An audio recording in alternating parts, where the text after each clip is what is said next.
My hero. That's who I chase.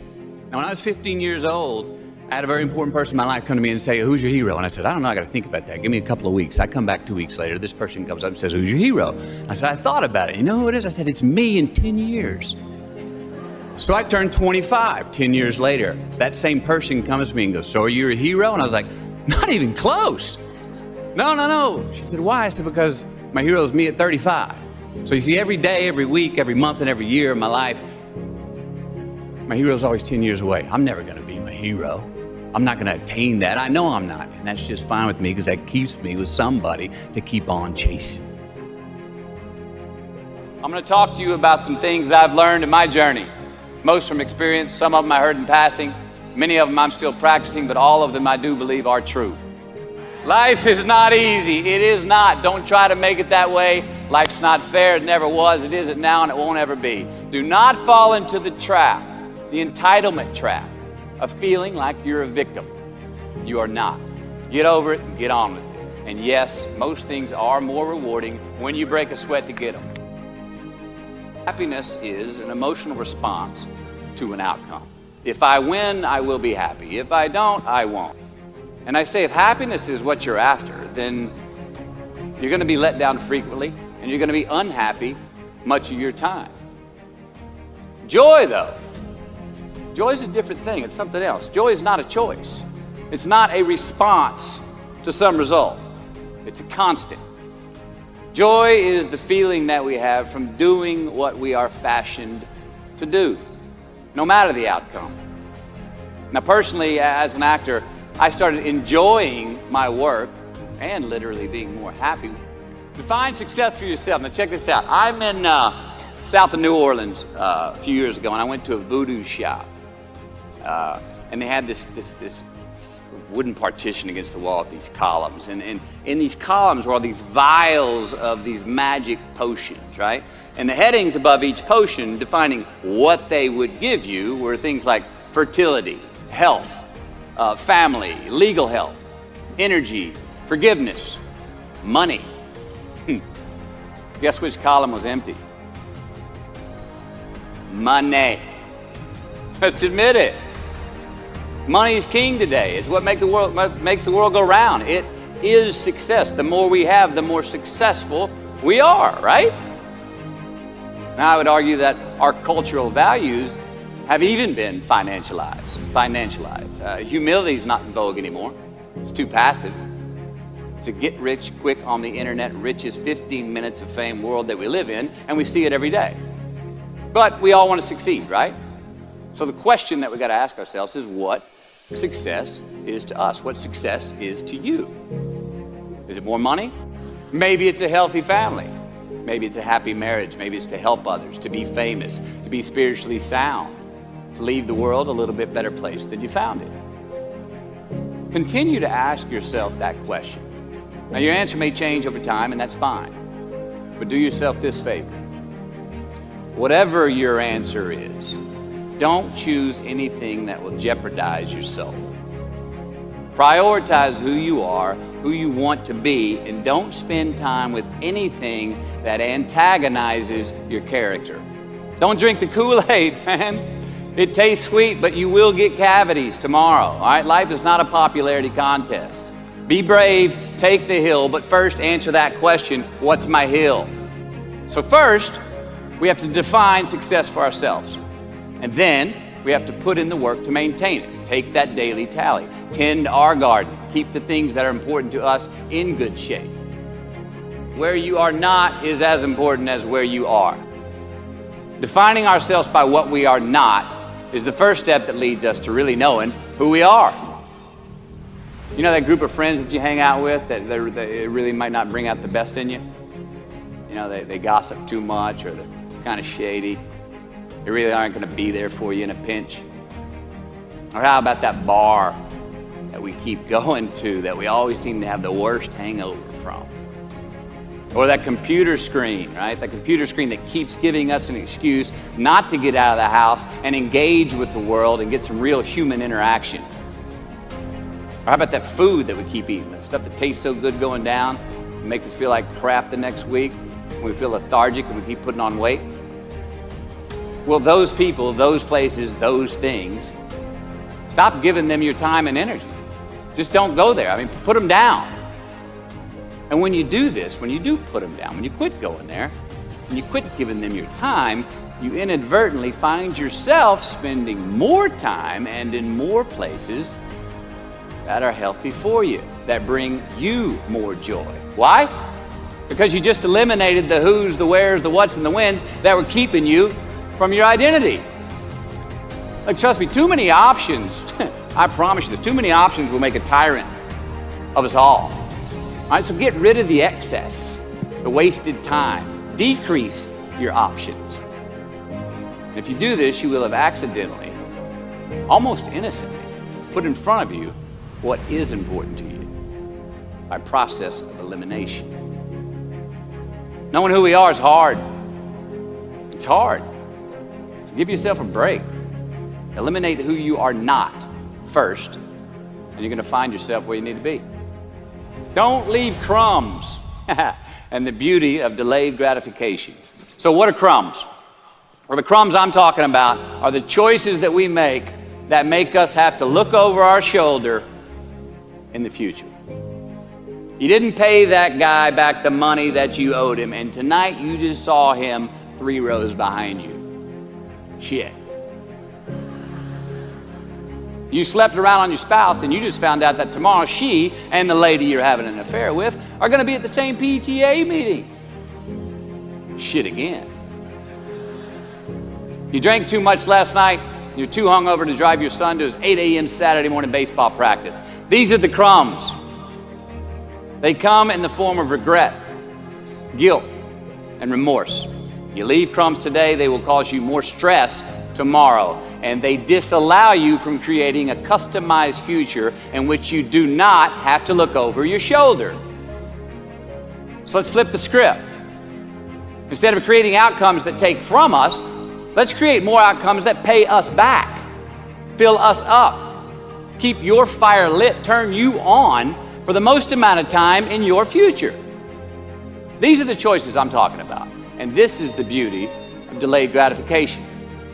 All right, tee yourself up. Do yourself a favor. Make the choices, the purchases today that pay you back tomorrow. Residuals.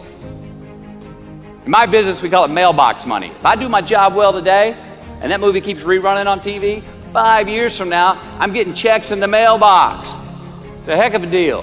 So whether it's prepping the coffee maker the night before, so all you got to do is press the button in the morning, or getting ready for the job interview early so you don't have to cram the night before, or choosing not to hook up with that married woman because you know you're going to feel horrible about it tomorrow, and her husband carries a gun, or paying your debts on time so that when you do see that guy 3 rows back tonight, you don't have to hunker down in your seat hoping that he don't see you.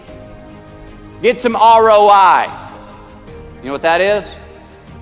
Return on investment. Your investment. You. Customize your future. Don't leave crumbs. Make voluntary obligations.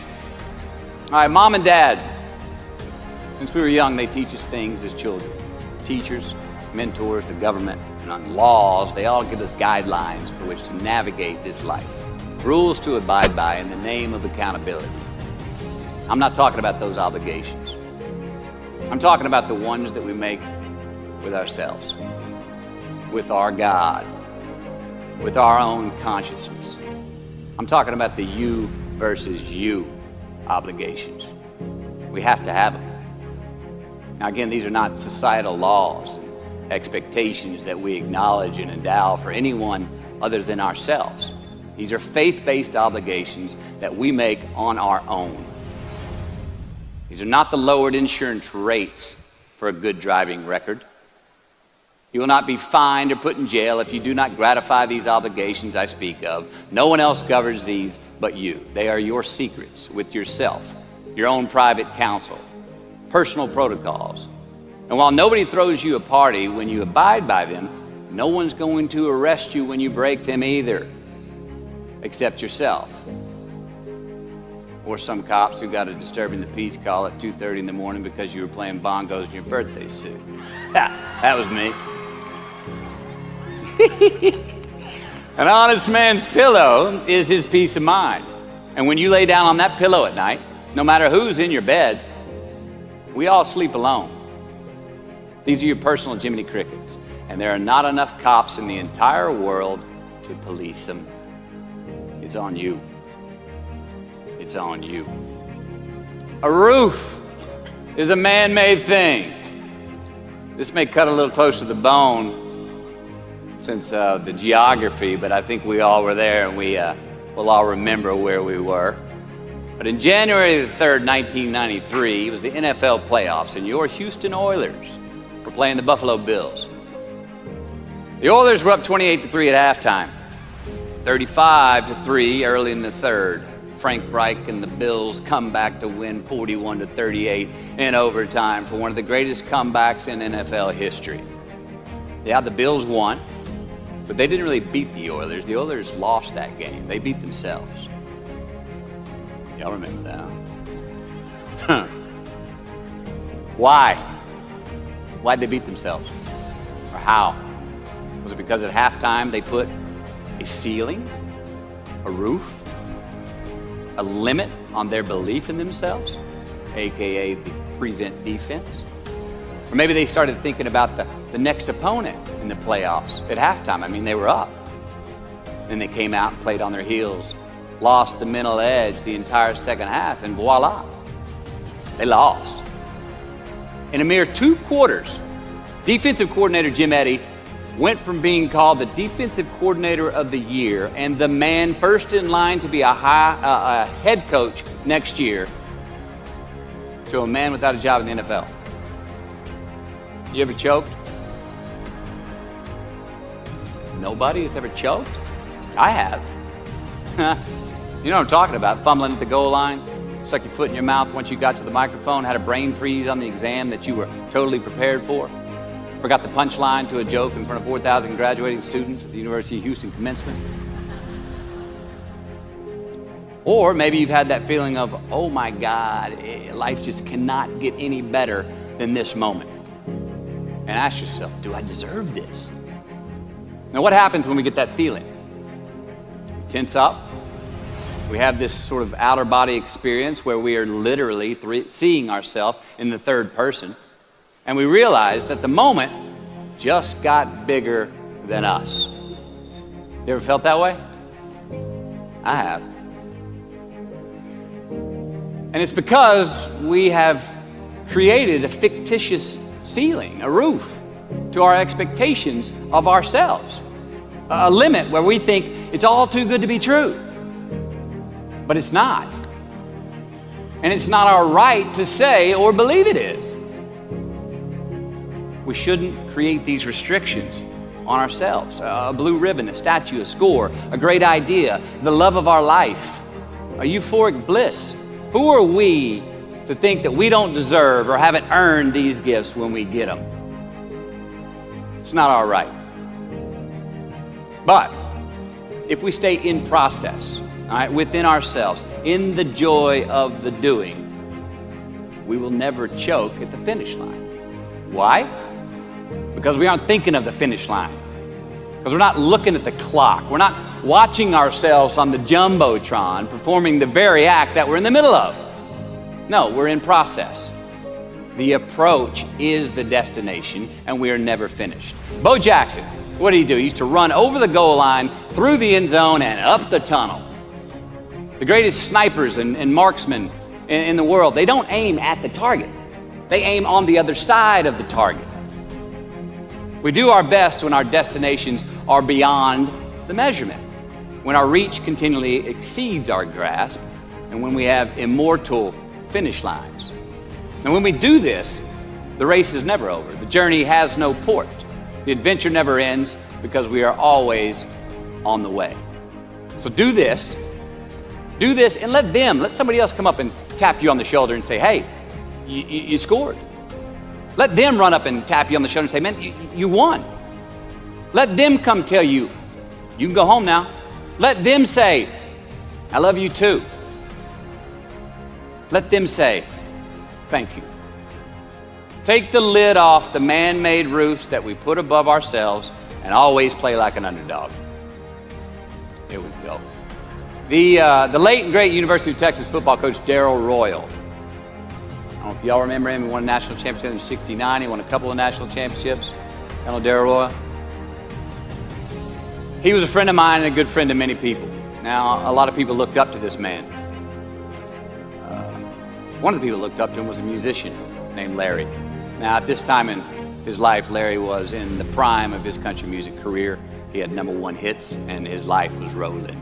He had picked up a bad habit of snorting the white stuff somewhere along the line, and at one particular party, after a bathroom break, Larry went confidently up to his mentor, Darrell, and he started telling him a story. Coach Royal listened, as he always had, and when Larry finished his story and was about to walk away, Coach Royal put a gentle hand on his shoulder, and he very discreetly said, "Hey, Larry, you got something on your nose there, bud."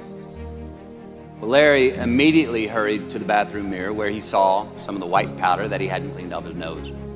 He was ashamed. He was embarrassed, as much because he felt so disrespectful to Coach Royal, and as much because he'd obviously gotten too comfortable with the drug to even hide it as well as he should.